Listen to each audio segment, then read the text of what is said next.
Salut Mayanne, Salut. comment vas-tu? Écoute, tu sais Ça qu'on est une dort? maman qui a couché ses enfants qui dorment pas, Eh ben comme écoute, moi. je suis dans le même cas que toi. Voilà. Je pensais que c'était bon, je pensais que le marchand de sable était passé, et en fait pas du tout. Donc j'ai J'ai ma fermé toutes journée les avec portes. énormément de résistance, c'est terrible, terrible. Ouais. Bon, en tout cas, je suis ravie de t'avoir avec nous ce soir pour la Elia Week. Ce soir, on va parler d'allaitement. Euh, N'hésitez pas, si vous avez des questions, à les poser directement en commentaire, à lever la main, à les poser dans la boîte de questions. On va répondre à tout ça comme on peut, avec nos disponibilités, avec nos enfants qui ne dorment pas. Voilà. Euh, Maïenne, est-ce que tu veux te présenter? Écoute, avec plaisir, déjà bonsoir, merci pour cette invitation, hein, à Avec toute grand l'équipe. plaisir. Et puis c'est parti. Écoute, moi je suis un petit peu un extraterrestre de l'allaitement puisque je suis ce qu'on appelle une slasheuse dans le milieu. C'est-à-dire que je suis quelque chose slash quelque chose. En fait, je suis avant tout facilitatrice d'allaitement. C'est-à-dire que mon job à moi, il consiste à prendre des informations autour de la lactation humaine et de l'allaitement maternel et de les vulgariser pour le plus grand nombre. Donc, je fais ça au travers de principalement d'une chaîne YouTube et puis au travers d'Instagram ou d'autres réseaux sociaux ou plateformes familiales sur lesquelles je suis référencée en tant que professionnelle. Et puis, voilà, ça c'est, on va dire que c'est une partie de mon job, mais je suis aussi créatrice de bijoux en lait maternel. Ah, super. Je suis aussi créatrice de vêtements d'allaitement, je suis aussi créatrice de pins d'allaitement. Euh, Après, j'en oublie toujours, hein, puisque je suis bénévole au sein de la COFAM, donc de la Coordination française de l'allaitement maternel, je fais partie du CA. J'en oublie, c'est sûr, parce que chaque fois, il y a mes abonnés qui me Ta disent, mais t'as passion, oublié c'est ça, t'as oublié l'allaitement. ça. Oui, après, je suis formée aussi en tant que professionnelle, c'est ça, puisque je suis formée au Biological Nurturing avec Suzanne Colson, je suis formée au frein restrictif du au premier niveau avec Caroline Deville, je suis formée accompagnante à la lactation périnatalité des premiers mois.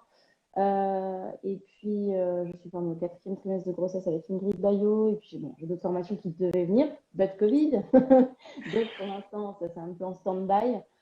Et puis, à côté de ça, je me forme sur d'autres domaines, puisqu'en fait, ma particularité, qui est du coup bien différente d'être une conseillère ou une consultante, puisque moi, voilà, mon job, c'est vraiment de la vulgarisation d'informations.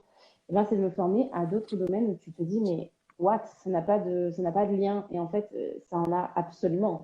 C'est-à-dire que je me forme à l'anthropologie, je me forme à l'ethnopsychologie, à l'ethnopsie,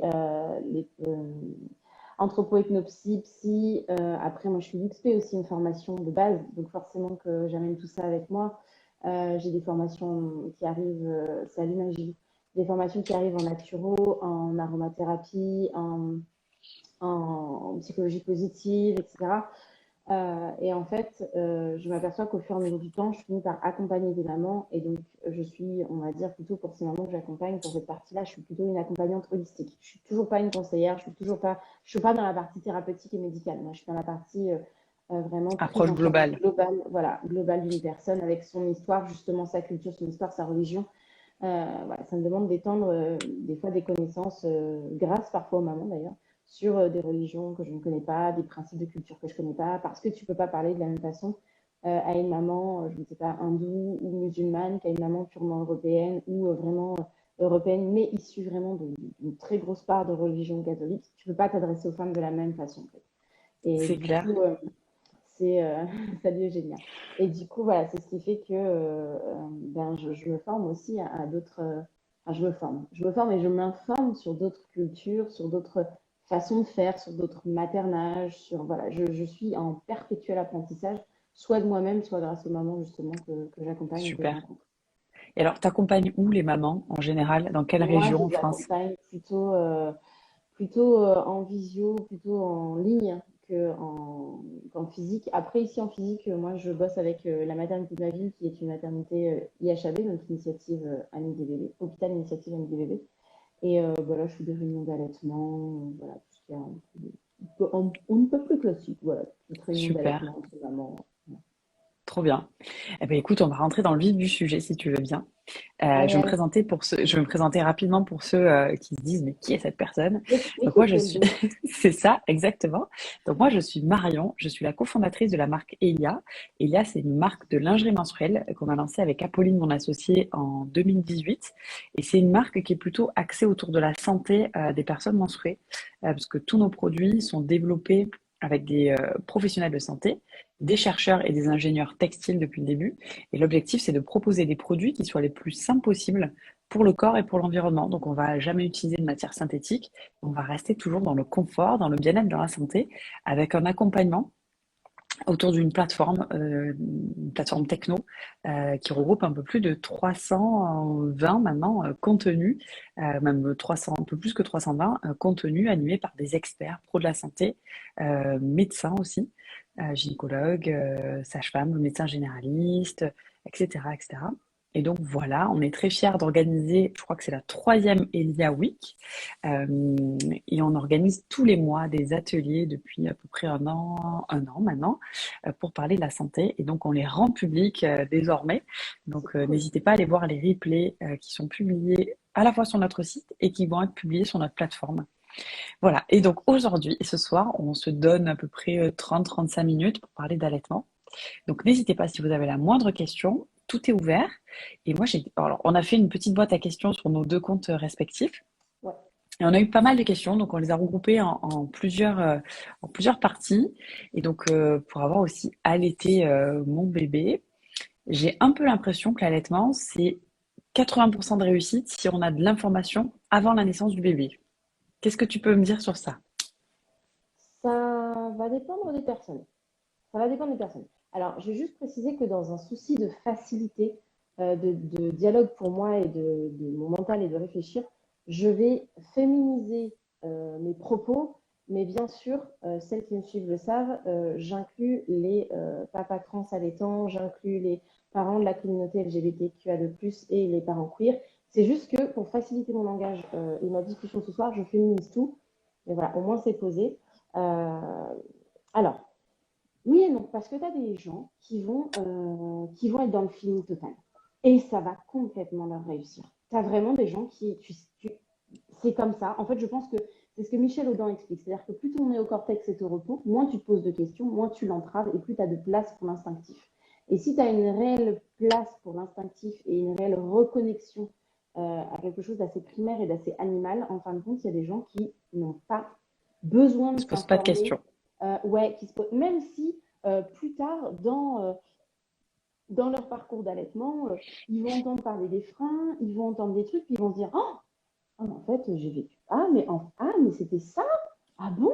Ah ouais, non, mais bon, je l'ai bien vécu en fait, hein. Et parce qu'ils ne se seront jamais posé de questions et parce que bah, si ça marche pas, ils auront fait comme si. Alors, c'est pas du tout ce qu'il y aura eu dans les livres ou ce qu'on aura pu leur dire à la matière, hein. Ça ressemble à rien de formel et de normal, si tant est qu'il y ait des normes en allaitement, on verra ça plus tard, mais du coup, ils auront d'eux-mêmes trouvé des astuces, des trucs. En fait, ils auront mené la voie lactée qui sera la leur allaitement qui sera le leur, en trouvant des astuces qui seront les leurs sans jamais s'être posé de questions. Et c'est un jour, au détour d'une conversation, où ils vont entendre parler de ci, de syndrome de Kiss, de frein, de machin, de torticolis, de muguet, puis qu'ils vont se dire ah ouais, bah en fait, on l'a eu. Ok, voilà. Mais ils auront été tellement dans l'instinct qu'ils n'auront pas eu besoin de s'informer, de se former et ça se sera fait comme ça. Et tu as des gens, à contrario, qui ont besoin, effectivement, d'avoir un gros apport d'informations pour avancer. Mais j'ai envie de te dire que c'est un peu pareil dans le cadre de l'enfantement.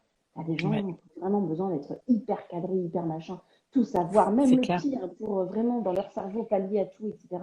Et tu as des gens qui vont y aller, les mains dans les poches, le bébé dans le placenta, et vas-y, j'y vais, quoi. C'est clair. Mais c'est pareil pour l'accouchement, pour la suite, pour enfin tout Mais quoi. c'est ça. Tout dépend du niveau Mais de ça peut se stress aussi. rapprocher des cycles menstruels, hein. Il y a des femmes Oui qui vont être aussi. très, très instinctives, Ah oui.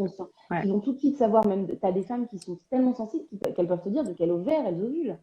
C'est ça Ah qui oui, est donc assez ça c'est chaud quand impressionnant. même. Mais c'est super intéressant parce que tu es à l'écoute de ton corps vraiment à 100%. Et comme celle qui arrive à faire du flux instinctif, comme celle qui arrive à. Ben, c'est une écoute de soi qui n'est pas entravée par des normes sociales, par des normes culturelles, par des il faut que ce soit comme ci, il faut que ce soit comme ça. Non, parce qu'elle s'écoute en fait. Super. Mais alors, du coup, si on veut se préparer, tu vois, typiquement dans mon cas, j'avais besoin de me préparer, savoir avoir à quoi j'allais m'attendre, qu'est-ce que j'allais avoir finalement. Mm. Il s'est trouvé que j'ai absolument pas eu ce à quoi je m'attendais. Tu vois, moi, j'ai eu un bébé avec des reflux, j'ai eu une montée de lait énorme, je savais pas forcément le gérer, et j'ai quand même allaité jusqu'à 9 mois avec un sevrage plus ou moins naturel, tu vois. Et Mhm. mais je me dis, mais est-ce que c'est possible et quelle est la meilleure façon de se préparer en amont à l'allaitement et quels sont finalement, si on veut se préparer ou si on veut savoir un peu plus, quels sont les concepts clés, tu vois, que tu peux nous donner, les tips? Euh, pour se préparer à l'allaitement, j'ai mes notes, hein, sous les yeux, c'est pour ça que je vous regarde pas en face Après, tout le moi temps. aussi, Sinon, je je peux regardais faire un comme petit peu. ça. Sinon, je peux faire comme ça va être bizarre. Il va y avoir deux plans de préparation. On va avoir le plan physiologique, où finalement, le plus important de la préparation, ça se fait naturellement. T'as Ouais. rien à faire. Enfin, exit, tu sais, le bon vieux conseil de se brosser les mamelons avec une brosse, là, pour préparer. Non, on oublie, quoi. Tu l'as fait à tes seins, c'est pas le moment. Les pauvres. Donc le plus C'est gros clair. en fait du travail, il se fait vraiment naturellement et tout au long de la grossesse, puisque en fait, même j'ai envie de te dire que la préparation à l'allaitement, elle se fait depuis ta propre vie intra-utérine de toi en fait, parce que Ouais. quand tu es une personne avec une glande mammaire, elle se prépare déjà depuis très très longtemps. Et pour en revenir seulement à l'aspect grossesse, on le voit quand on est enceinte, on a les seins qui gonflent, on a l'aréole qui va durcir et qui va foncer. Et pour une bonne raison, c'est que l'enfant ne voyant pas en couleur au départ, le fait que ce soit plus foncé, ça va lui permettre de focus, target, engage, tu vois. Il vient de Focus voir le que mamelon. ton mamelon, Voilà. c'est Et le ça. fait qu'il soit dur, c'est que comme il va chercher au début, il va tâtonner, bah, si tu fais ça, mais que tu as un truc mou, ça va faire comme ça. Mais si tu fais ça, mais que tu as un truc dur, bah, du coup, tu vas pouvoir clac, te caler dessus. Et ça va Ouais. être quand même bien plus pratique. Tu vois. Il y a aussi les glandes de Montgomery qui se développent, c'est tous les petits points que tu as autour de l'aréole. Il faut savoir que par exemple, les glandes de Montgomery, elles sécrètent un liquide qui a exactement la même odeur que le L'odeur de. liquide amniotique. Ouais. Et ça, c'est juste extraordinaire. Du coup, ça va être différent d'une grossesse à une autre et d'un enfant à un autre. Mais ça, c'est juste extraordinaire parce que c'est pareil, tu vois, c'est un moyen olfactif finalement au bébé de sentir. Parce que des fois, on se dit, oui, oui, alors, il y a des cas où on sait que notre enfant va naître avec une cécité. Ça arrive. Ouais. Et on a souvent la question de, ah, mais du coup, comment il va faire pour allaiter parce qu'il ne va pas le voir, quoi. Ah, ben ouais, mais attends, le corps, il est pas cool. Tu vois. Et il s'est dit, mais attends, on va sécréter un liquide qui sent comme le liquide amniotique. Comme ça, regarde, hop là, Il est pas chez lui. d'odorat. C'est ça, exactement, quoi.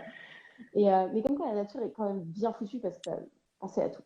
Euh, Ce qu'il faut savoir aussi, on parlait de la taille des seins et des seins qui gonflent, c'est que peu importe la taille des seins, c'est-à-dire que vous pouvez avoir des petits seins, des gros seins, des moyens seins, une poitrine asymétrique, ça n'influera pas sur votre capacité d'allaitement derrière. Et ça, c'est important de le préciser parce qu'il y a beaucoup de femmes Ouais. qui vont se dire, oh là là, mais j'ai pas une grosse poitrine. C'est souvent d'ailleurs les grosses poitrines qui sont mises en avant dans la grossesse, donc j'ai pas une grosse poitrine, je sais pas.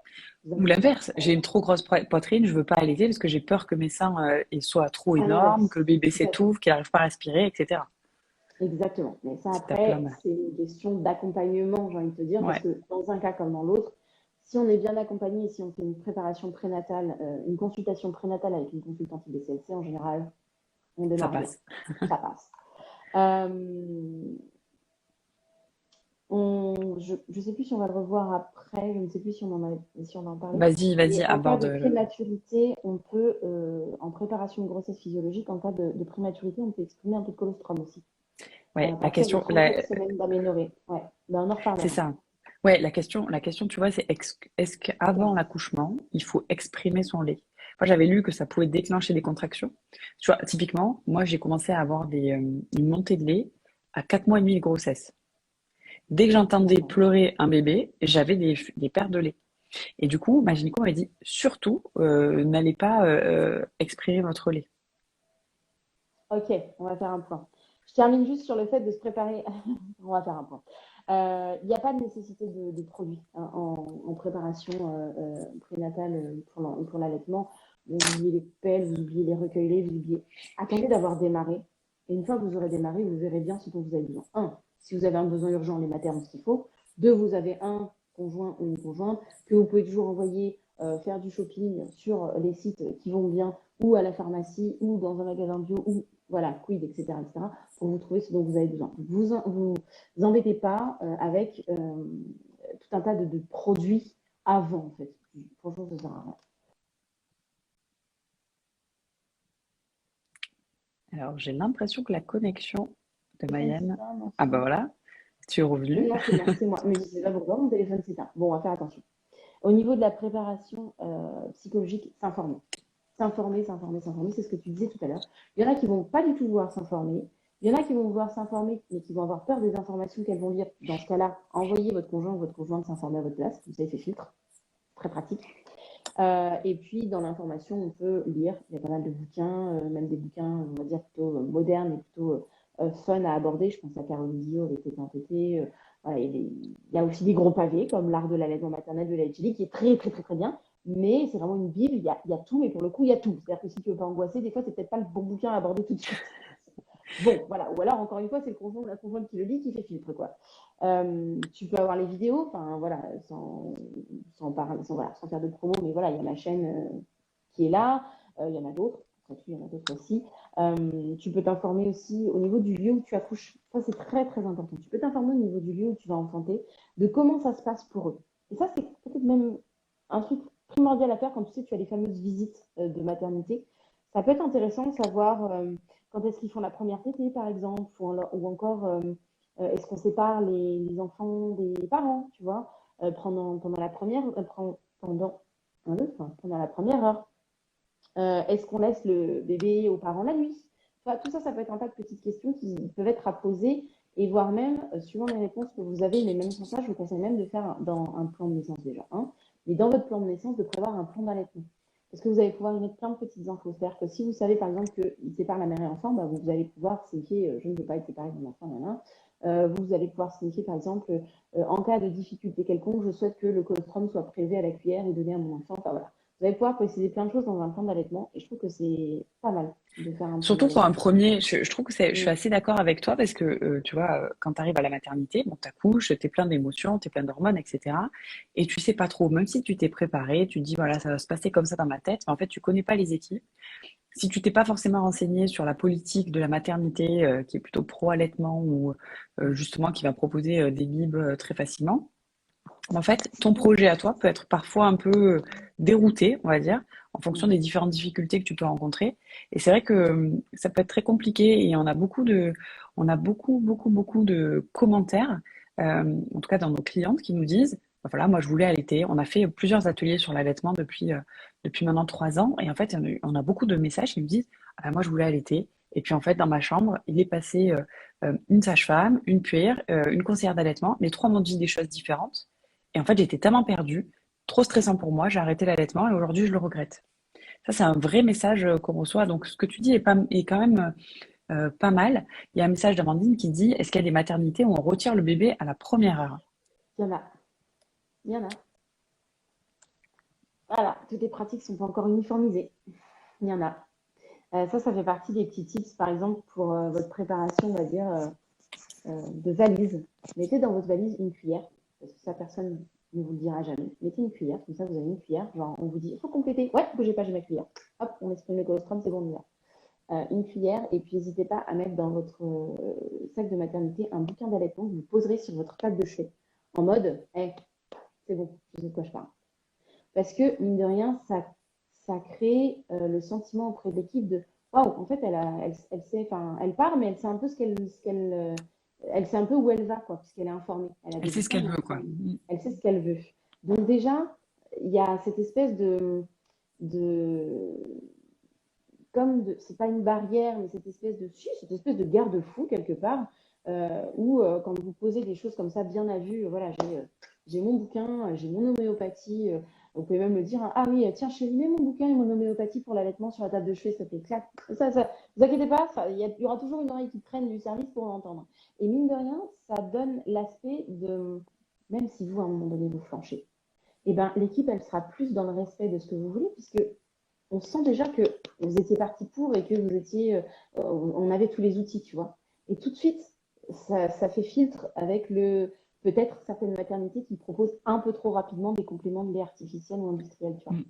Le message, nous, qu'on a, de toute façon, enfin, qu'on a reçu, et tu vas me dire, toi qui es experte sur le sujet, c'est que malgré, peu importe la maternité qu'on choisit, en général, les soignants sont toujours ultra, ultra bienveillants envers la maman. Et ce qu'ils veulent, en fait, c'est un bien-être et un confort. Et donc, si la maman ne se sent pas bien ou se dit bah voilà il y a un problème, j'arrive pas à allaiter. En fait, ils vont proposer des compléments pour que le bébé se sente bien et que la maman se sente bien, alors que c'est peut-être pas forcément ce que la maman a forcément envie d'entendre pour l'instant. Je vois qu'il y a une question sur ça parce que ça a pas mal marqué quand tu dis que parfois les bébés sont retirés dès la première heure.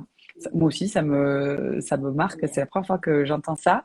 Et en fait, la question c'est mais qu'est-ce qu'ils font du bébé? Qu'est-ce qui se Ben, passe? il va en nurserie ou ça dépend. Après, ça va dépendre du cas, hein. Il y en a, ils vont l'emmener tout de suite en nurserie. S'il n'y a pas de coparents, par exemple, ils vont l'emmener en nurserie. S'il y a un coparent, ils vont éventuellement privilégier le coparent. S'il y a des soins à faire, ça peut être tout un tas. Il peut y avoir tout un tas de ouf. Il y a certaines maternités, moi j'en entends des vertes et des pas mûres, qui sont capables de trouver des trucs pour séparer la mère. Oh, mais vous êtes trop fatiguée, madame. Vous ne pouvez pas le garder avec vous. Ah non, mais on ne va pas embêter monsieur non plus. Voilà. Ok. Ça existe. Ouais, ça C'est un peu existe. triste. Oui, c'est un peu triste, Euh, mais ça existe. Ça tend à disparaître. Moi, c'est j'ai clair. bon espoir, mais voilà, c'est pas forcément Et, évident. et alors, du coup, quand on disait tout à l'heure, est-ce que il faut exprimer son lait avant l'accouchement? Mm. Qu'est-ce que tu en Là, penses? on parle dans ce cas-là d'expression, on parle de l'expression anténatale. Euh, J'en étais au bébé, je suis restée au bébé, moi aussi, je suis restée bloquée. Je suis restée bloquée Mhm. disant au bébé, mais oui. Enfin bon, ouais. Là, on va parler d'expression anténatale, donc l'expression du colostrum quand on est encore enceinte. En fait, elle a plusieurs avantages. Déjà, elle va justement permettre d'éviter justement les substituts, comme on disait il y a quelques minutes. Elle va, Quand tu dis les substituts, c'est une fois qu'on a accouché. ouais, les substituts au lait maternel, quoi. Donc D'accord, des donc laits infantiles, tu peux indiscutables. exprimer, mais quelques heures ou quelques jours avant ton... On peut, j'y viens. Je viens surtout aux avantages dans un premier temps, c'est que déjà, elle va permettre voilà, d'éviter les substituts en disant, hey, j'ai du colostrum, regardez, on peut lui donner ça. Déjà, on essaie ça, hein, docteur, on essaie ça, puis après on verra le reste. Ok. Donc déjà, ça permet voilà, de pallier justement, comme tu disais, des fois que l'équipe, elle veut que le bébé se sente bien, que la maman se sente bien, bah, ça permet de faire le petit, ok, je comprends aussi votre démarche, je vais regarder, moi, je me sentirais encore mieux si on donnait mon propre lait à bébé. Voilà. On peut l'avoir sous la main. C'est pour toutes les mamans. On va voir qu'il y a très très peu de- comment, de personnes qui ne peuvent pas le faire. Ça y est, je cherchais. Il y a très très peu de personnes qui ne peuvent pas le faire, donc c'est pour toutes les mamans. Et c'est surtout recommandé pour les parents qui seraient diabétiques, qui seraient SOPK, donc syndrome des ovaires polykystiques, qui feraient de l'hypertension, les parents qui font de l'endométriose, tout ce qu'on va appeler des débuts d'allaitement difficiles. C'est-à-dire que ce n'est pas l'allaitement en soi qui est difficile, c'est la condition de santé du parent qui fait que éventuellement l'allaitement peut être un peu plus complexe à mettre en place. Ah, et tu penses que enfin, ceux qui ont de l'endométriose ont des complications lors de la mise en place de l'allaitement? Alors, au niveau de l'endométriose, je ne suis pas la mieux placée, mais ça fait effectivement partie. Peut-être toi, justement, tu pourras mieux en parler parce que les tranchées, par exemple, peuvent être beaucoup plus douloureuses que pour une mère qui n'en aurait pas. Oui, parce qu'il y a des adhérences, des choses comme ça. Donc, c'est pas toutes Voilà. les endométrioses. Ok. C'est pas toutes les endométrioses, mais Ouais. c'est pas tous les SOPK, c'est pas tous les diabétiques. Ouais, Mais ok. Donc, ça c'est fait plutôt partie des lié. cas où on va recommander de tirer du colostrum en amont parce que tu ne sais pas si le jour J, bah, tu n'auras pas une crise d'endométriose pile à ce moment-là, quoi. Et toi, D'accord. tu Oui, seras donc dans le mal, tu c'est seras lié comme aux ça en mode, douleurs. ouais, c'est ça. D'accord. C'est Tu as pas des lié à la mise en douleurs. place de l'allaitement. C'est ça ma question. C'est pas lié à l'allaitement en soi. C'est pas lié à ta capacité d'allaiter. C'est lié à ton état physique. C'est lié à ton état psychologique. Parce que tu sais mieux que moi qu'au niveau de l'endométriose, mais même les SOPK, même les diabètes, même l'hypertension, quand ton corps ne va pas bien, ton mental ne va pas bien. Et si ton mental ne va pas bien, c'est ton système sympathique, c'est la cortisol qui prend le dessus. Et la cortisol, elle inhibe l'ocytocine. Donc parfois, il vaut mieux avoir une dosette de colostrum et se dire, De OK, côté. en fait, je vais bien parce que je suis dans ma puissance de corps, je suis capable, et j'ai même exprimé avant, c'est juste que je sais aussi que je suis SOPK, que je fais de l'endométriose, que machin, et que là, tout de suite, j'ai besoin de prendre soin de moi pour prendre soin de mon bébé. Mais je suis toujours puissante, je suis toujours forte, puisque j'ai tiré mon lait avant, que j'ai même prévu, j'ai même anticipé, je suis un bon parent, tu vois, tout ça, ça va jouer sur le mental, en fait, sur le Mm. OK, là tout de suite je vais pas bien, là tout de suite j'ai une crise. Mais en fait, je suis dans ta tête, ton mindset, c'est je suis un bon parent parce que j'avais anticipé. Je sais que je suis malade, je sais que j'ai une problématique et j'avais anticipé pour continuer à donner quand même le meilleur à mon enfant. Donc tout ça, ça va jouer sur ton état mental, sur le OK, ben, j'ai ma dosette de colostrum, mais je suis puissante parce que c'est moi qui l'ai exprimé. Ça reste mon lait. Je m'écoute, je me fais du bien, je respecte mes limites. Là, mon corps, il est juste down, il a envie de crever. Mais moi, j'ai quand même envie de donner le meilleur à mon bébé. Donc, je peux le faire. Donc, tout ça, ça va jouer sur le mental et ça va jouer sur le fait qu'après, une fois que la crise est passée, pour ces gens qui ont comment, des soucis, oui, des soucis, et ben, la reprise au sein va être beaucoup plus cool parce qu'en fait, on ne sera pas en mode oh mon Dieu, j'ai pas pu le faire, j'ai échoué, j'avais trop mal, non, je serre les dents de toute façon. Non, mais serre les dents, ça va pas, on n'est pas là pour souffrir. Hein. C'est oublié ça. Mm. La mère sacrificielle qui souffre pour ses gosses, c'est pas la peine. Donc, on n'est pas là pour souffrir et au contraire, vu qu'on aura été bien, mentalement, on aura été bien parce qu'on aura donné notre lait à notre bébé, même si c'est d'une autre façon. Physiquement, on sera bien parce qu'on sera plus dans la douleur, et ben on pourra plus facilement remettre bébé au sein. Et c'est tout Alors, ça finalement, qu'on soit avec SOPK, endométriose ou pas, en fait, c'est tout ça que va venir soutenir l'expression anténatale des colostrum. alors, tout ce qui est lié à la douleur aussi, rappelons-le pour ceux qui pensent pas à le faire, tu vois. Typiquement, moi, c'est des choses que j'ai jamais fait avant, tu vois, d'exprimer mon lait. J'ai beaucoup d'endométriose, j'ai de la dénumeuse, etc. J'ai pas eu des trachées enfin, je m'en rappelle pas trop parce que je pense qu'ils m'ont donné des antidouleurs aussi à la naissance. Et donc, faut pas hésiter. Enfin, il faut pas avoir peur en se disant, Évidemment. mince, je l'ai pas fait avant, donc je suis un mauvais parent, maintenant j'arrive plus à le faire. Et tu vois, il faut pas se retrouver dans C'est le ça. cas inverse en se disant que s'il y a des douleurs à un moment donné après l'accouchement, que ça soit euh, lié au trachet par exemple, bah, il faut pas hésiter à demander des antidouleurs parce qu'ils le donnent. Évidemment. Évidemment. Ouais, Complètement. donc ça c'est ça. Enfin, c'est pas. Je sais que c'est pas automatique dans toutes les maternités, mais il le donne aussi. Il le donne sur demande en fait aussi. Hein. Mais Donc dans tous les cas, ça fait partie faut du pas se droit mettre du la pression. patient. On n'a pas Oui, à vous voilà. laisser dans la douleur. Vous avez le droit Oui, de demander quelque chose. oui, ouais, bien sûr. Enfin, ça fait partie des droits du patient. C'est ce qu'on appelle la charte des droits du patient.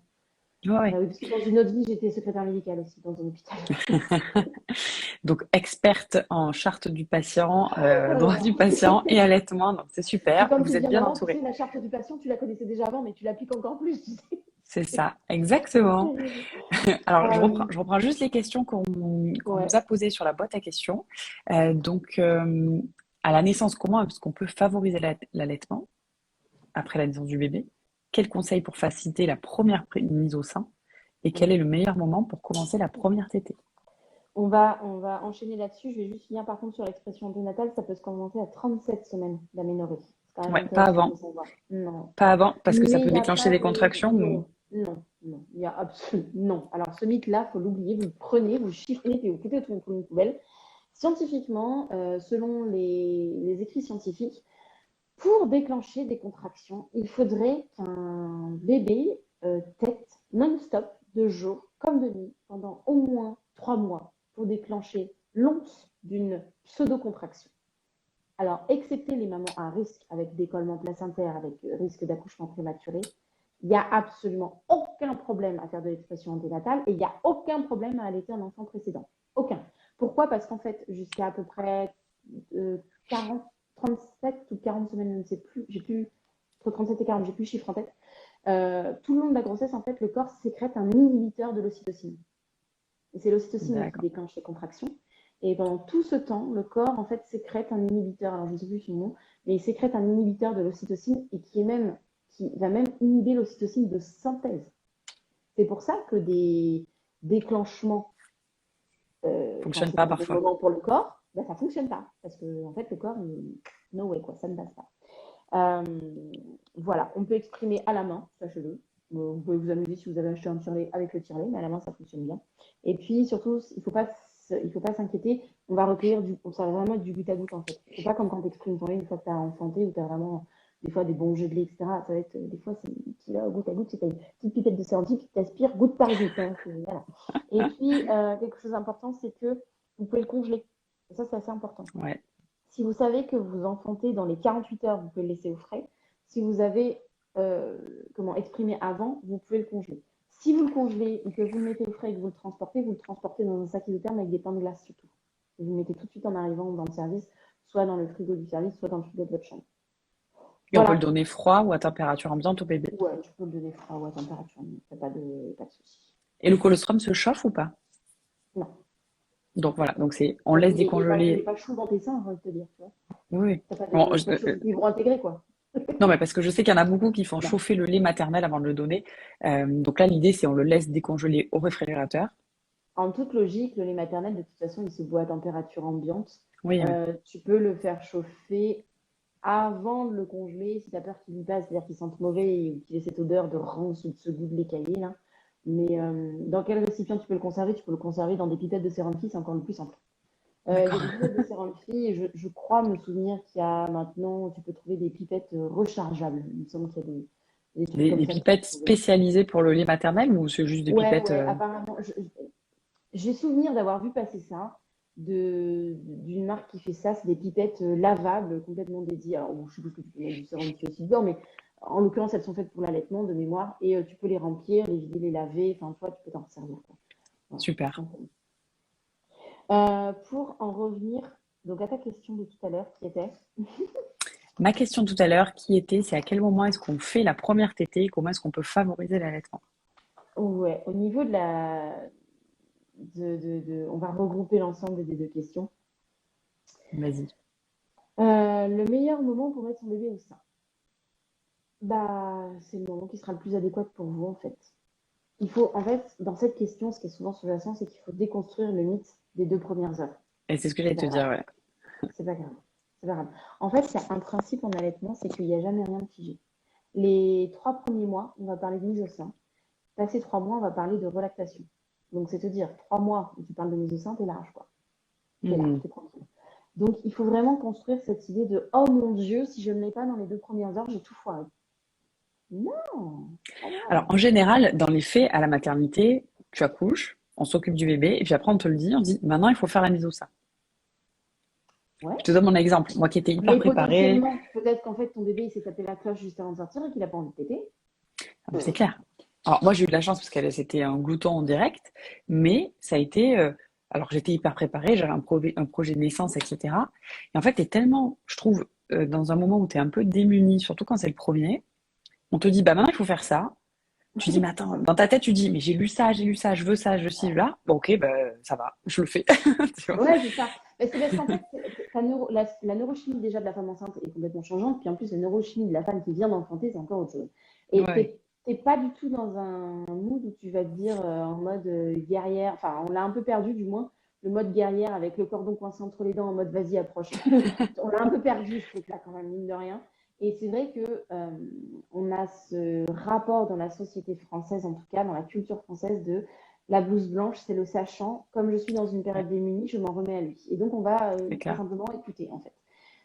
Mais l'avantage souvent d'être préparé aussi, ou d'avoir un très bon instinct et une tête de mule comme moi, c'est Oui. éventuellement de dire oui, donnez-le moi.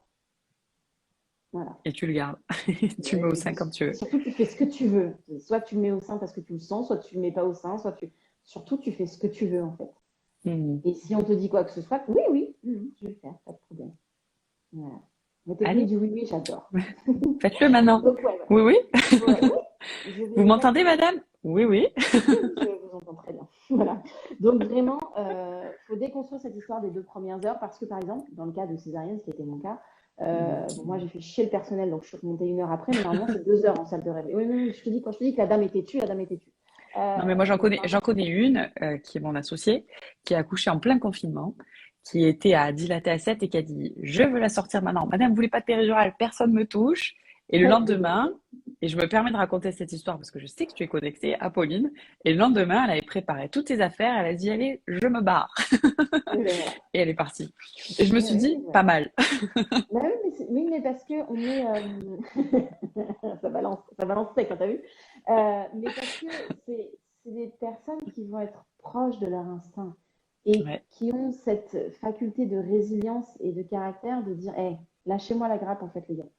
Tirez-vous parce qu'en fait c'est mon corps, c'est moi qui enfante, c'est pas vous. C'est mon c'est corps, clair. c'est moi qui allaite, c'est pas vous en fait. Mais tout le monde n'a pas Et tout le monde est différent. Et tout le monde a des mais besoins bien différents. sûr. Voilà, il Et faut puis pas des fois, tu as beau se... être une grosse tête de mule, tu sais, avec les chamboulements, tu te retrouves à être comme une enfant le jour J. Ça arrive aussi. Enfin, je veux dire, il y a de Ah tout. oui. C'est pour ça Et que puis il je y a te des donne choses des sur conseils lesquelles tu es compagnons ou moins. d'accompagnants. Voilà, il y a des choses sur lesquelles t'es moins focus. Tu vas te dire, bon, l'accouchement, je veux que ça se passe comme ça, l'allaitement comme ça. Oui, Et puis bien sûr. après, t'es pas forcément prête ou t'as tellement d'émotions. Et puis tu dis, bon, ça s'est finalement bien passé. Puis l'allaitement, ça va venir, c'est secondaire. Et puis quand tu penses au deuxième, mais au troisième, tu dis, alors là, j'ai fait comme ça, comme si, là, j'aurais dû faire ça. Et tu prends de l'assurance aussi. Tu prends Oui, l'assurance avec ton mais corps. parce que Et donc, on faut ne pas l'est pas culpabiliser, parent, quoi. on le devient. Ah, Il c'est n'y a clair. pas de manuel. Enfin, je veux dire, si nos bébés sortaient avec le manuel d'instruction, la vache, les gars, un bouquin de 700 pages, on me sentirait passer, quoi. Déjà qu'on C'est sent ça. passer une pastèque dans un trou de neuf, croyez-moi que si avait le livret avec, on le sentirait, quoi. Et à un moment donné, voilà. Donc, C'est il y clair. a pas de, y a pas de livret avec, si tu veux. Donc, on apprend, on apprend. Et c'est pareil, les mamans qui me disent, ah ouais, mais moi, tu sais, j'ai échoué mon premier allaitement parce que, tu sais, j'ai allaité que 1 heure, 1 semaine, un mois. Je les regarde, je me dis, bah, non, pas du tout. En fait, tu as appris. Si tu te casses pas la gueule, comment tu vas apprendre à marcher? C'est clair, c'est clair. Donc, Alors, t'as pas échoué, tu as appris, en fait. j'ai une question qui va dans la même veine de ce qu'on est en train de dire. Donc, je vais te la donner et je sais ce que tu vas répondre, mais je pense que c'est important pour la maman Coralie qui pose la question. Mon bébé a 6 jours. Nous sommes rentrés à la maison il y a 2 jours. L'allaitement se passe bien. Il est régulier, mais aujourd'hui, à la pesée avec ma sage-femme, elle a perdu 50 grammes. Est-ce que je dois m'inquiéter?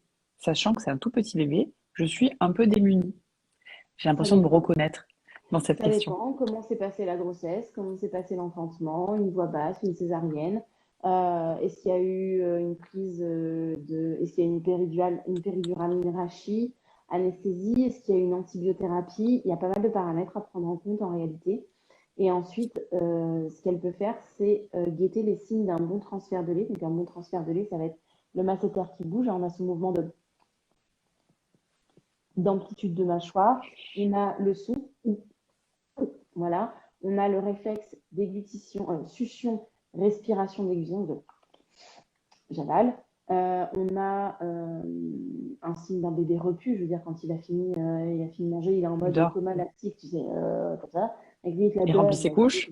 voilà. Il remplit ses 6 jours, 6 couches maintenant, par jour, 6 couches bien remplies par jour. Est-ce qu'il est éveillé? Est-ce que c'est un bébé qui est trop somnolent, tu vois, c'est un bébé qui est bien éveillé? Est-ce que maman aussi, parce que les signes se guettent chez les deux, hein, on a tendance à toujours oublier, hein. Une fois que maman a enfanté, elle a fait son boulot de reproduction, allez, ciao, bonsoir, crève la gueule ouverte. Mais non, l'allaitement, c'est à deux, en fait.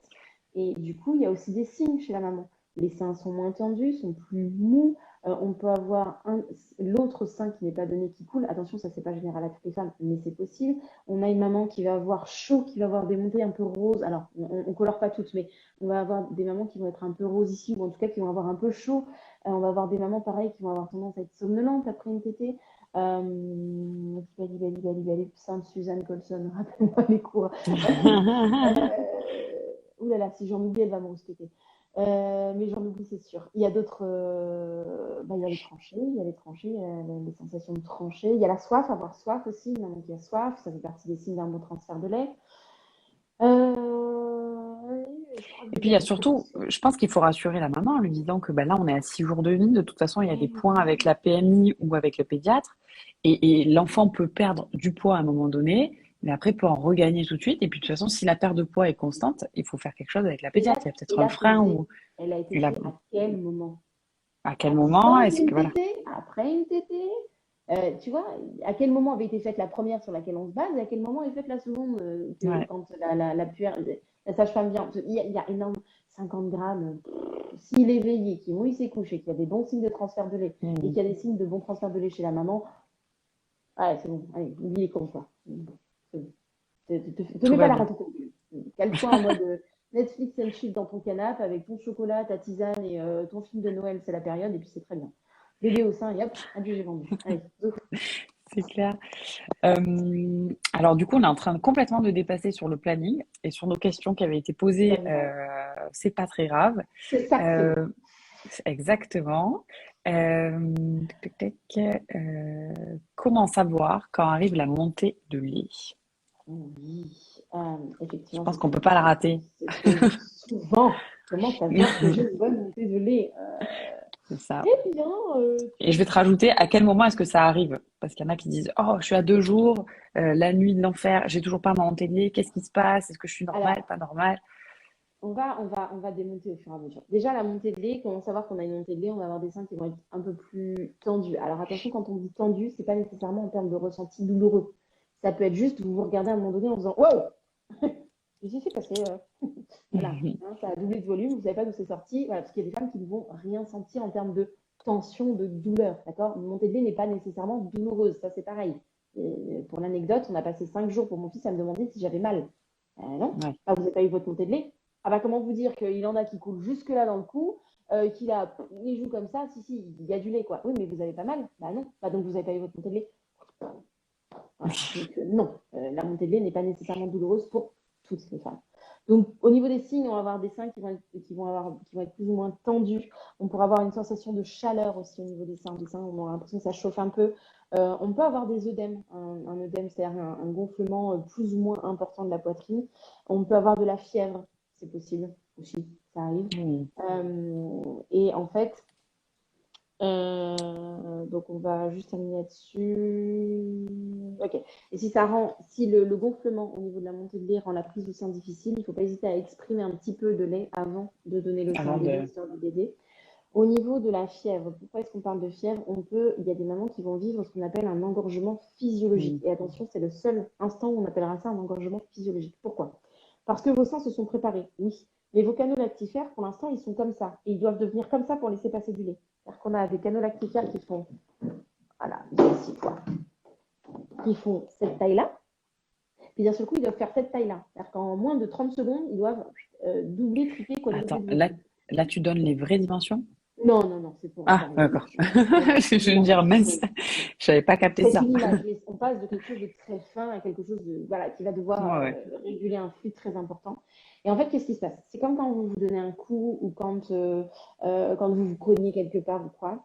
Le corps va réagir. Il va réagir comment? Il va vous donner de la fièvre, de la température, c'est la même chose, des sensations de douleur, etc. Pourquoi? Parce que votre corps il est en train de vous dire, hey, hey, hey, c'est un truc, j'étais pas prêt.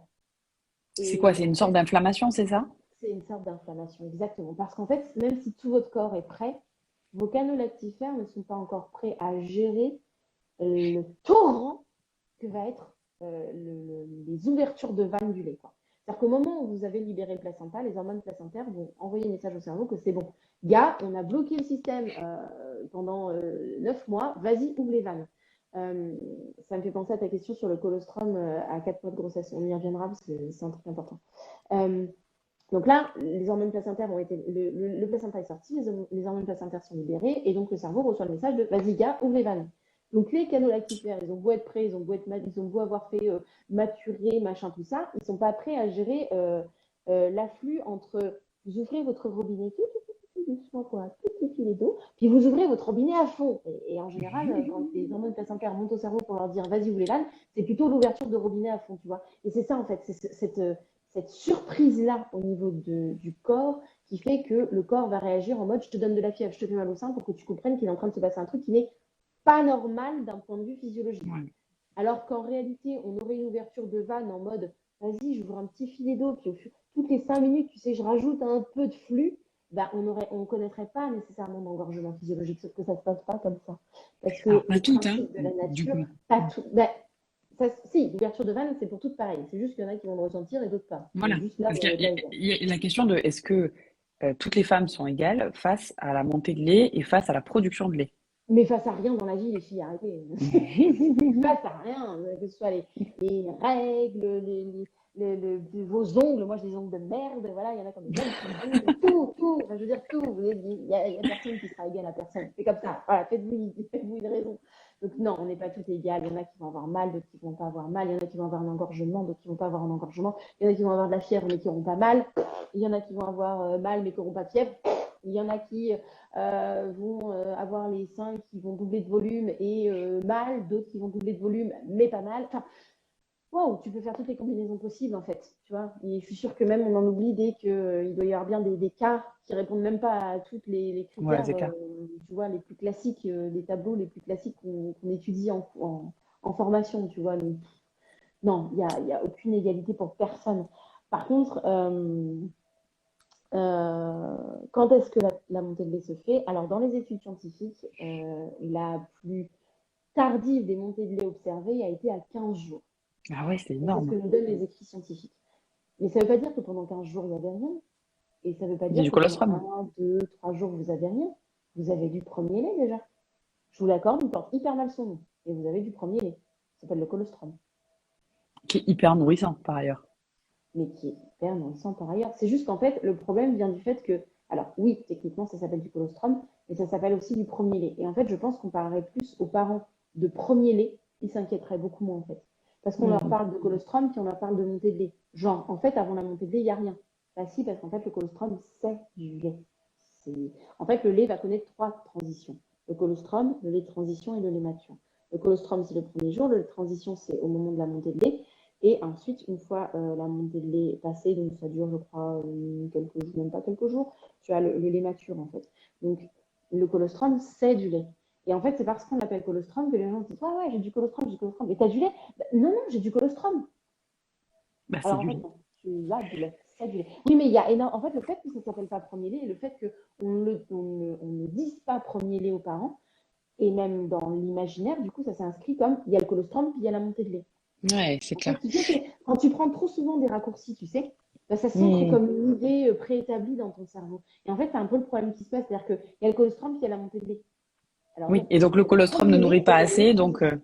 et surtout, Voilà. je trouve que c'est quand même assez ouf parce que, comme tu dis, j'ai pas eu ma montée de lait. Mon bébé perd du poids, ce qui est normal au début, hein, en plus. Hein. Bah, tu vas te Ouais. dire, bah, en fait, il y a rien qui Bah, j'ai va pas chez enlevé moi. l'allaitement. Bah ouais, c'est ça. Voilà. Et en fait, le message, moi, que je retiens de ces 3 étapes, pardon, c'est que ton corps s'adapte aux besoins physiologiques de ton bébé. De C'est ton comme tu bébé. disais tout à l'heure, les mamelons vont sécréter du liquide amniotique, ou en tout cas l'odeur Oui, du liquide oui. amniotique. Bah, du coup, c'est à ce moment, au moment précis où le bébé découvre les seins, où il va prendre la première tétée, il a besoin finalement de cette odeur-là pour pouvoir se rattacher.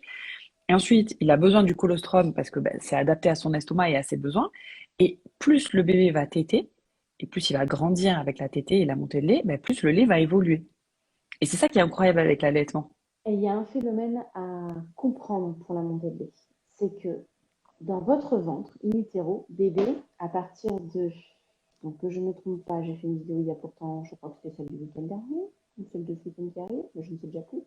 À partir de, alors, grosso merdo, parce que j'ai plus de date en tête, à partir de 12, 13 semaines de grossesse, bébé apprend à déglutir in utero. Donc à partir de 12, 13 semaines, ça doit être ça, Hyper tôt, 12, c'est 13 avant le semaines, troisième mois, quoi. il sait déglutir. J'ai juste dit déglutir. C'est le premier réflexe oral qu'il acquiert, d'accord? Dans la 14e à la 15e semaine, il apprend à sucer, à téter. C'est-à-dire qu'il sait Mm. déglutir avant de téter. Ok. Ensuite, pendant 9 mois, il sera déglutir et téter. Ouais, ok, super. Et quand il sort, le schéma change. Il faut téter, ça ok, je sais faire. Il faut déglutir, ça ok, je sais faire. Mais il faut respirer, au bordel de Dieu. C'est quoi ce bordel? Qu'est-ce que c'est? Déjà, c'est froid, ça fait mal aux poumons, je ne veux pas respirer, je resterai en apnée, je deviendrai un schtroumpf, je vous le dis. Voilà, c'est tout. Donc, il faut qu'il apprenne à respirer. Déjà, vous imaginez même pas le taf. C'est Ouais. celles qui n'ont jamais fait de cheval, apprenez à monter à cheval. Celles qui n'ont jamais fait de patin à glace, apprenez à faire du patin à glace. Vous aurez à peu près l'idée de l'emmerde que c'est au départ. Quoi. Ce qui est bien, Donc, c'est qu'on il faut qu'il oublie apprenne après. ça. Oui, après on oublie. Enfin, sauf si tu prends ta patin à glace et que tu n'en as jamais fait, tu vois, par exemple. Tu as vite t'en rappeler. Mais en fait, c'est ça, en fait. Ce qu'il faut comprendre, c'est qu'il faut qu'il acquiert déjà la respiration. Ensuite, il faut qu'il mette son schéma en place. Succion, respiration, déglutition. Il faut qu'il synchronise le tout. C'est pour ça qu'au début, des fois, on a des bébés qui font un peu des petits coupés comme ça. Voilà, ils sont un peu loupés parce qu'il faut qu'ils arrivent à synchroniser ce schéma. Et le colostrum, il a aussi cette fonction. C'est que tant que ce schéma n'est pas synchronisé, c'est quand même vachement plus facile de boire de toutes petites quantités ultra nourrissantes, parce que comme ça je survis d'un liquide, que d'avoir une montée de lait avec un lait qui est quand même en flux beaucoup plus abondant, où je vais être là, je vais y arriver en Ouais. fait. Donc, il y a aussi ça dans le phénomène de montée de lait. Oh là là, je suis à 2 jours, j'ai pas monté de lait, je suis à 3 jours, j'ai pas monté de lait, je suis à 4 jours, j'ai pas monté de lait, je suis à 5. Bref, on peut tous le faire. C'est, oui, mais où il en est, bébé, de son développement aussi, Eh tu oui. vois. Et pour des montées de lait qui seraient vraiment ultra tardives, euh, bah, il est bien d'aller consulter. Parce qu'en fait, peut-être que ce bébé, il a des soucis pour soit mettre son schéma en place, soit avoir une succion efficace. Tu vois. Donc, parce qu'il faut aussi qu'il y ait une succion efficace pour avoir une montée de lait. C'est les mécanismes de la tétée que j'ai expliqué dans la vidéo il y a 15 jours. Donc, tu vois, comme quoi c'est tout frais. Mais effectivement, il y a peut-être des choses à voir au niveau de l'oralité de ce bébé. Peut-être que la montée de lait, elle est extrêmement tardive. Alors, quand je parle d'extrêmement tardive, je suis déjà, moi, dans ma tête, je suis déjà à une semaine, hein, c'est te Ah dire. ouais. Avant une semaine, tu vois, je ne me pas, moi. Mais effectivement, peut-être que tu as une montée de lait extrêmement tardive parce que tu as un bébé qui peut-être ben, a des petits soucis dans son schéma Un dans son schéma frein de ou... succion. Non, juste déjà dans l'appropriation du schéma, succion, respiration, déglutition. Enfin, je veux dire, ça peut arriver. Ouais. Ou effectivement, qui a du mal à avoir une tétée, une succion efficace. Ça peut être un problème d'accroche, ça peut être une mâchoire un peu bloquée, ça peut être un torticolis qu'on n'a pas vu, ça peut être, ça peut être tellement de choses. Ça peut être parfois, c'est sous-jacent à un handicap qui va nous permettre d'être détecté beaucoup plus tôt, comme une cécité, comme, tu vois, des fois, ça va être lié à des choses Mm. comme ça, sans faire peur aux mamans, mais je veux dire, voilà, Oui, des fois, oui. un bébé qui a du mal à s'accrocher comme ça et on n'a pas un truc qui fonctionne tout de suite. Bon, ben, le fait de faire une consultation, on va pouvoir voilà, débayer un peu le chemin en mode, ouais, ok, bon, soit Se c'est juste rassurer qu'il aussi. dormait encore un peu et que bah, pour l'instant, il est encore un peu amorphe et que, bon, ok, ça va venir, on voit que c'est quand même une succion efficace, mais bon, ça va venir. Soit ça va effectivement révéler des choses sous-jacentes et dans ce cas-là, ben, on pourra aller, on pourra, au contraire, on pourra prendre en charge bébé ou maman beaucoup plus tôt. Et puis dans de rares cas aussi, ça va tout simplement être de découvrir que c'est la maman qui a peut-être, à ce moment-là, on s'en était pas du tout rendu compte avant, mais peut-être une légère hypoplasie mammaire, une Une glande mammaire qui cause. n'est peut-être pas bien développée, une mycose. Tu vois, des fois, mais ça va permettre de mettre à jour tout ce qu'il y a à mettre à jour et puis finalement de pouvoir avancer comme ça. Super. Alors, j'ai une question, du coup. Jusqu'à quand la composition jusqu'à quand la composition du lait évolue dans le cadre d'un allaitement long, par exemple? Et je rajoute une autre question par rapport à ça, dans le cadre d'un co-allaitement. Alors, J'ai un premier bébé, je l'allaite, et oui, j'ai un deuxième bébé et je continue l'allaiter, pour pour décrire l'anecdote, je ma suis question. maman d'un enfant de maintenant 7 ans, depuis quelques jours, et 4 ans, et je les co-allaite tous les deux. Tu Voilà, co-allaites à 7 encore ans. à 7 ans, Voilà. après 7 Voilà. ans. Euh, donc, pour en revenir à ça, de toute façon, tu as trois évolutions du lait. Tu as le colostrum, le premier lait, le lait de transition et le lait mature. À partir du lait mature, la composition chimique du lait, elle bouge quasiment plus en réalité. Ce qui va varier, ça va être plutôt de l'ordre il fait très chaud, l'enfant a plutôt besoin de se désaltérer. Il n'a pas nécessairement besoin de gras, il n'a pas nécessairement besoin de Ouais. protéines. Tu vois, merci Apolline. Il n'a pas nécessairement besoin de manger, il a besoin de boire, il a soif, tu vois. Donc on va avoir un lait qui va être un peu plus désaltérant. Il est malade, on va avoir un lait qui va se charger un peu plus en anticorps. Mais dans l'absolu, la formulation chimique de base, elle ne change pas. D'accord? Ouais. C'est juste une légère adaptation en fonction des besoins, c'est-à-dire il est malade, plus d'anticorps, il fait chaud, le lait va être un peu plus désaltérant plutôt que riche en graisse et en protéines. Tu vois, c'est plutôt ces micro-adaptations-là en fait. Et quand on dit il y a des évolutions du lait à 3 jours, 3 mois, 6 mois, 9 mois, des pics de croissance finalement, c'est quoi? C'est plutôt la quantité du lait qui évolue? Les besoins Ouais. peut-être? En fait, ça va être comment là, ça fait tard. En fait, c'est effectivement l'évolution de la quantité de lait. Parce qu'en fait, les besoins de bébé changent.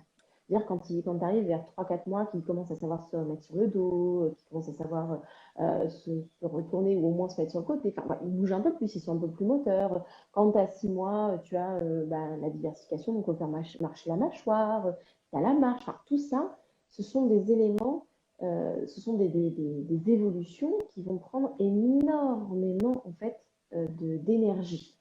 Et l'énergie, elle vient entre autres aussi du cerveau. Donc le cerveau, pour mûrir aussi, ne serait-ce que lui, pour mûrir, parce que je vous rappelle quand même qu'on est au monde des enfants qui ne sont pas finis pipi, qui ne sont pas finis. Quoi. Je veux dire, la maturation cardiaque, elle n'est pas là, la maturation pulmonaire non plus, la maturation intestinale non plus, la maturation du cerveau non plus. Enfin, concrètement, pour mettre des girafes qui courent 1 heure après au monde, il faudrait qu'on ait des grossesses, des gestations de 18 C'est mois. clair, c'est Sauf qu'au clair. fait, au bout d'un moment, à 18 mois, ça passe plus, les gars. Je vous le dis direct, ça passe pas en bas. Hein. Donc, nous, on ne le fait Non, pas il faut se fuir. Donc, muscler nous, le aussi. cerveau est encore malléable, tu vois. Où Ouais. bon, finalement, ta pastèque, elle arrive quand même à se déformer pour passer dans ton petit trou de notes, tu vois. Ok, une pastèque malléable, quoi. C'est une pastèque à pas de fimo, pas encore cuite. Mais du coup, non, mais c'est vrai, j'utilise des images qui font rire, mais c'est ça. Ouais, C'est-à-dire que ouais. Nous, on va enfanter à un moment donné où on peut encore faire passer nos bébés dans le bassin, d'accord? Donc Ouais, bien sûr. forcément qu'ils ne sont pas encore matures sur tous les plans. Et ces maturations, elles demandent de l'énergie. Je veux dire, c'est pas pour rien que vous perdez les dents quand vous êtes enceinte, c'est pas pour rien que vous perdez des cheveux, c'est pas pour rien que vous êtes fatigué, c'est que ça vous pompe de l'énergie. Bien sûr, si c'est votre cas, n'hésitez pas à aller consulter et à vous faire supplémenter. On ne reste pas comme ça. Petit C'est message clair. comme ça. Mais effectivement, voilà, bah, lui aussi, ça va lui demander de l'énergie une fois sorti, et cette énergie va la chercher où? Et qu'est-ce que vous faites quand vous êtes fatigué, vous? Bah, vous allez manger, vous dormez, vous mangez. Qu'est-ce que vous faites quand vous êtes crevé? Quand vous êtes malade, bon, quand on est malade, des fois on peut jeûner, mais sinon, on mange, on dort. Qu'est-ce qu'on fait? C'est ça, là, notre récupération d'énergie. On sécrète de l'ocytocine en bougeant, en faisant du sport. Bah, eux, ils font du sport en apprenant à se retourner. Ils mangent, bah, c'est la tétée, et puis ils dorment. Sauf qu'à un moment donné, j'ai plus forcément besoin de la ration dont j'avais besoin à 3 heures de vie, à 3 mois. Bah, La déjà, ration, elle évolue. comme tu disais, tout évolue. Le corps Mais évolue, oui, il grandit, mais donc bien les sûr. besoins évoluent Mais aussi. l'assiette d'un sportif n'est pas la même assiette que la non, clairement pas la même que la mienne. Pas un bon exemple. Non, oublie. Euh, L'assiette d'un nageur ne va pas être la même assiette qu'un rugbyman, par exemple. Tu vois, voilà. Voilà, l'assiette d'une maman solo ne va pas être la même assiette qu'une maman qui serait en couple, dont le C'est conjoint ou la clair. conjointe pourrait lui faire une assiette. Enfin, et tout est évolutif. Tu vois ce que je veux dire? Donc forcément que bah oui, les besoins de bébé, ils évoluent. Puis t'as pas le même appétit. Tiens, je prends des gars parce que je pense à l'adolescence. L'appétit, mais même chez les meufs, hein, ça marche aussi. L'appétit des ados n'est pas du tout le même appétit qu'un enfant d'encore 10 ans ou que tu auras à 25 ans. Tu vois ce que je veux Non, mais dire? c'est clair. Mais pareil, parce qu'à l'adolescence, ils passent dans une phase où ils sont en pleine croissance, ils ont besoin d'énergie en fait. Et c'est Non, ça, mais c'est ces clair. fameux pics. C'est qu'ils ont besoin d'énergie en fait. Donc, bah oui, peut-être plus intensément, mais parce que toujours la formulation de base, succion égale stimulation égale lactation. Donc s'ils têtent plus, ils stimulent plus, donc ils envoient le message au cerveau qui a besoin de plus en ce moment, et donc le cerveau va envoyer le message au corps qu'il faut produire. C'est pour ça en fait, c'est juste un truc mathématique. Alors je suis pas très forte en maths, mais ça va. Ça, c'est Mais juste ça, un c'est truc bon. mathématique. Ouais, ça c'est C'est bon, voilà. logique. C'est de la logique, C'est de la au logique. C'est final. pas des maths, c'est de la logique, exactement. Donc c'est ça en fait au Euh, final qu'il faut retenir. Super. Eh ben, écoute, Mayenne, je pense qu'on est arrivé un petit peu, on a fait un peu le tour de toutes nos questions. Ça fait à peu près 1 heure. Donc, si vous avez des questions à poser, c'est le moment.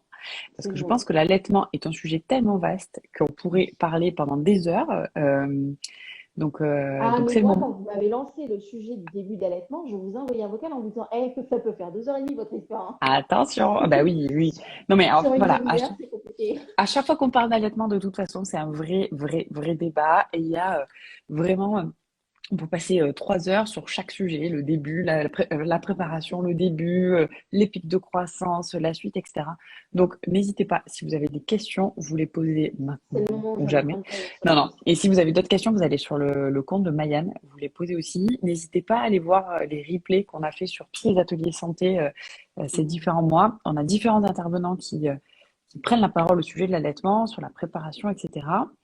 Le message, moi, que je retiens de ce que tu dis, tu vas me dire si c'est bien, si c'est un bon résumé du live ou si tu en as un autre, c'est qu'en Mhm. fait, il faut se faire confiance au Exact. maximum et ne pas hésiter à se faire accompagner par des experts si on a des questions. Voilà, des experts en qui on a confiance aussi, c'est important. Donc peut-être les identifier avant d'accoucher pour pouvoir D'où se dire, bah l'intérêt de voilà, la consultation prénatale d'allaitement. exactement. Voilà. Alors, dernière question, et après on est bon.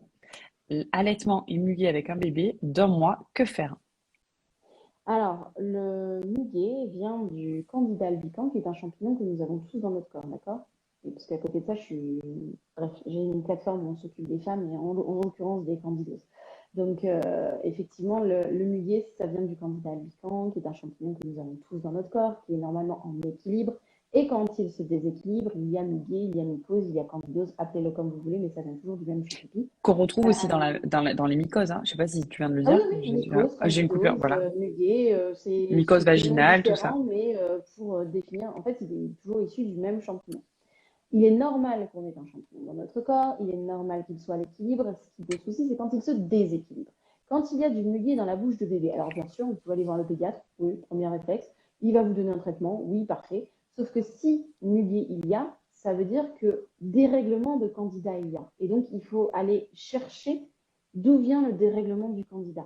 Est-ce que ça vient de la maman, puisque je vous rappelle que ce qui se passe dans notre corps peut se répercuter dans notre lait, puisque le lait est synthétisé à partir du sang et que le candidat est un petit champipi qui peut migrer dans le sang, qui peut faire suer. Donc, et bien évidemment, on peut, nous, aller voir aussi, nous, en tant que maman, faire un bilan, ce qu'on appelle un bilan candidat. En général, non, des diététiciennes, micronutritionnistes et naturopathes font des bilans candidats.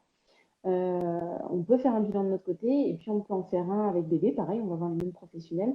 Je dirais plus un naturopathe pour un bébé, parce que diététicienne, micronutritionniste pour eux, voilà. Mais peut-être plus aller voir du côté de la naturopathie. Parce que du coup, ce qui va être bien, c'est de jouer sur le rééquilibre du candidat. Parce que le traitement que va vous donner le médecin, oui, ça va faire partir le milieu. Très bien. Peut-être qu'il y en aura pas d'autres sous forme de muguet. Et le candidat, il peut donner plein d'autres symptômes, en fait, qui sont très, très embêtants. D'ailleurs, pour la petite anecdote, le candidat albicans, la candidose chronique, est liée à l'endométriose. Voilà, je pose ça là. Mais ouais, ça joue aussi. Mais ce qui est intéressant de préciser, c'est que c'est un peu le même schéma que la mycose vaginale. C'est-à-dire que quand tu as une mycose vaginale, tu vas la traiter avec des ovules. Par contre, après, il faut faire un rééquilibrage de ta flore et donc tu prends souvent des probiotiques. Oui, mais Ou alors tu attention, consommes. parce que le problème des probiotiques, c'est que la plupart des probiotiques sont des probiotiques avec lactose, avec produits laitiers. Oui, Or, le oui. candidat adore les produits laitiers, il en raffole. Donc, c'est pas nécessairement la bonne idée, tu vois. D'où l'idée de se faire vraiment bien accompagner. Mais là, on rentrerait sur un autre pan de mes spécialisations, puisque moi, je me forme, enfin, j'ai une candidose chronique et du coup, je me forme. Enfin, tu vois, je pense que tu connais le schéma. Je me forme complètement là-dessus et on a ouvert une plateforme sur laquelle on accompagne les femmes, effectivement, Trop bien. qui ont des déséquilibres de candidats. Mais effectivement, par exemple, les probiotiques, oui, oui, mais attention, quels probiotiques? Ok. Alors, j'ai une dernière question, si tu veux bien, Mayenne. Ah, mais moi, je peux Faut-il rester là acheter, des heures. je sais, faut-il acheter des choses avant la naissance pour faciliter l'allaitement? De la Non, lanoline ou du c'est ce qu'on coquillage? disait tout à l'heure. N'achetez rien avant. Je vais vous expliquer pourquoi. Le cerveau humain est notre meilleur ami et notre pire ennemi.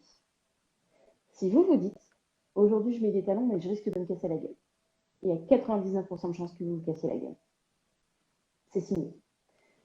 Si vous vous dites, ouais, je vais allaiter, je vais acheter plein de trucs au cas où, 99% de chances que le au cas où vous tombe sur la gueule. Par contre, si vous vous dites, ouais, aujourd'hui je mets des talons, je me sens on fire, je vais tout déchirer, il vous arrivera 99% de chances qu'il vous arrive rien. 99. C'est une bonne logique. Et ce qui est pas mal aussi de préciser, c'est qu'en général, près des maternités, il y a toujours une pharmacie. Et si ça se passe mal, le conjoint Exactement. ou la conjointe y va. C'est Par ce contre, que il je y a une... disais au il y a- tout début du il y a- live, c'est que si ouais. vous avez besoin de quelque chose, je vois coussin d'allaitement par exemple, si vous avez besoin de quelque chose, n'oubliez pas que les maternités sont relativement équipées pour les premiers dépannages, même en cas d'allaitement. Et puis en cas de fuite, eh ben, au pire, vous prenez la serviette éponge de la mater. Et le temps que monsieur aille chercher, monsieur ou madame aille chercher des coussines d'allaitement dans la pharmacie d'à côté. Il y a, il y a Moi, pas. tu vois, je donne un exemple. J'ai fait ma montée de lait à la maternité et on est resté un jour de plus parce que ma fille avait une jaunisse. Et en fait, j'avais tellement de douleurs, j'avais des crevasses, qu'à un moment donné, j'ai craqué. Puis je pense montée d'hormones. Tu vois, j'ai pas craqué à l'accouchement, j'ai craqué à la montée de lait. C'était trop. C'est débordement d'émotions. Et en fait, j'ai une puère qui m'a donné des embouts de sein que j'ai utilisé 24 heures. Elle m'a sauvé l'allaitement. Mais voilà. J'étais tellement déprimée. Et puis mon mari est allé le lendemain acheter des embouts de sein parce que j'avais pas du tout prévu ça. Et puis on m'avait dit non, non, il faut surtout pas l'utiliser, etc. Je me suis dit là, c'est soit j'utilise ça, soit l'allaitement pour moi c'est fini. Ça m'a duré 24 heures, le temps que ça cicatrise, et après c'était bon. Et ouais. Mais c'est facilement accessible, quoi. Donc faut pas stresser non plus. Faut pas arriver. La dernière fois, j'ai fait enfin bref, j'ai emmené quelqu'un à la maternité et j'ai vu quelqu'un qui arrivait pour accoucher.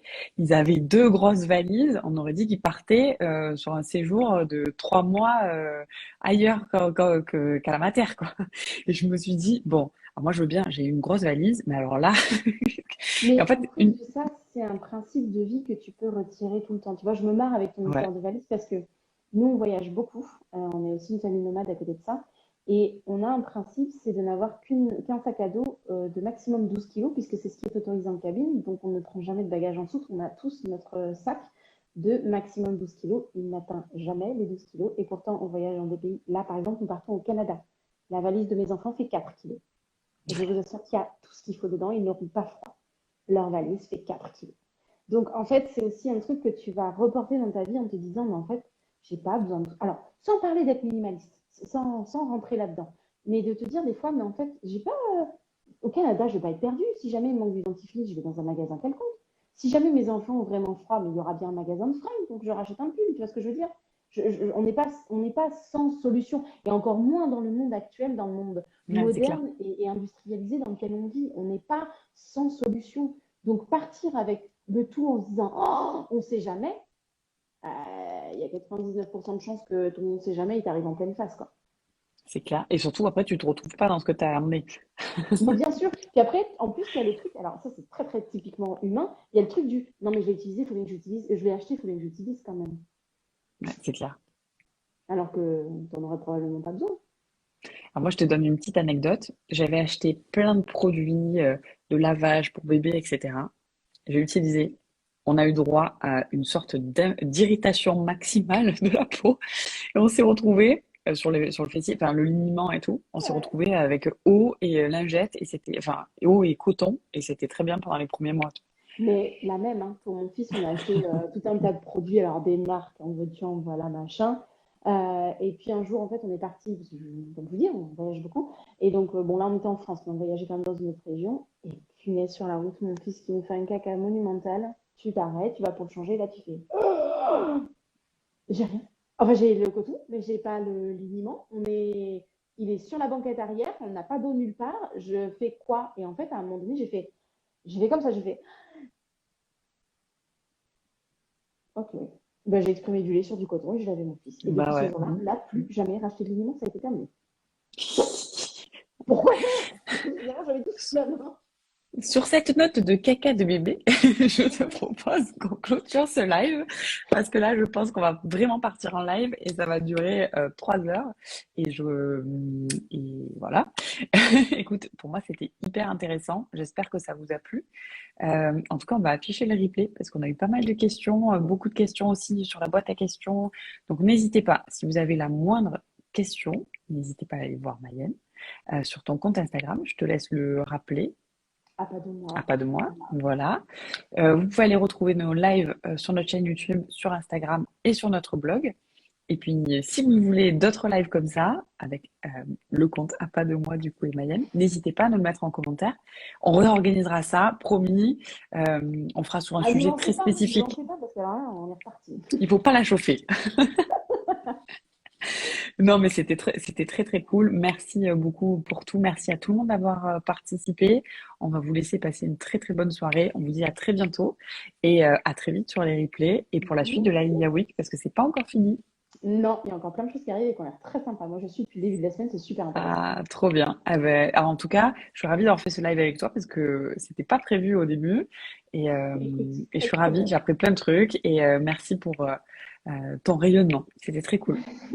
Bah, merci pour l'invite, les filles. Vraiment, bah, moi, je vous conseille de suivre du coup les lives de la Idea Week parce que clairement, c'est juste top. Enfin, moi, ce que j'entends depuis le début Trop de la bien. semaine, c'est juste super sympa et très enrichissant. Et du coup, merci à tout le monde qui était là d'avoir suivi. Des gros bisous. Et puis à une prochaine, peut-être. Ouais, carrément, avec plaisir. À bientôt. Merci tout le monde. Ciao! Allez, au revoir.